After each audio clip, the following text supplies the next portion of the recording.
Okay, so this right here is going to be the kit lens that comes on the Canon 80D, and I'm going to tell you, this kit lenses are pretty decent. This one is going to be 18 to 55. You could do a lot with this kind of kit lenses. I mean, again, they come with the camera, and it's a good starting point for a lot of people. So what I'm going to do is that I'm going to give you a quick look real quick of the quality that you could get with a kit lens on just really beautiful day like today. Okay, so here we are with the kit lens, and obviously this is, you know, pretty decent lens that comes with the camera, but I want to kind of give you a quick look right here of the quality. You know, it is a little bit close because it's 18 mil, so if you're trying to vlog or something like that, you're kind of going to see it like this. To me, it feels a little bit closer. I do have a 10 to 18 that in my opinion is a little bit better, but it does give you a little bit of bokeh. If you bring it close, it kind of backgrounds a little bit. You can see the little bit in the back,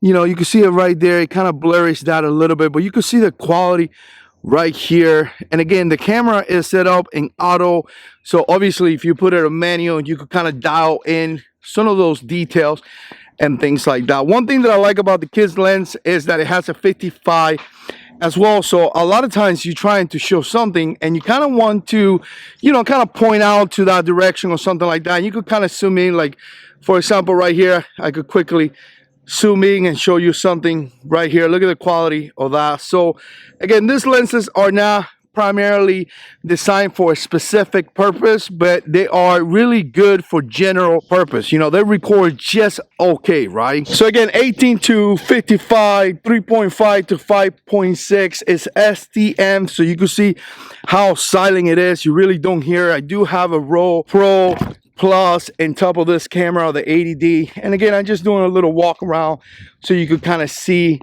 how it looks. You can kind of see some of the stuff that you can expect out of this lens. Again, this is going to be just for, you know, video recording. Obviously pictures have something else. Again, you can always put some distance between you and the lens if you want to have a little bit more of the background.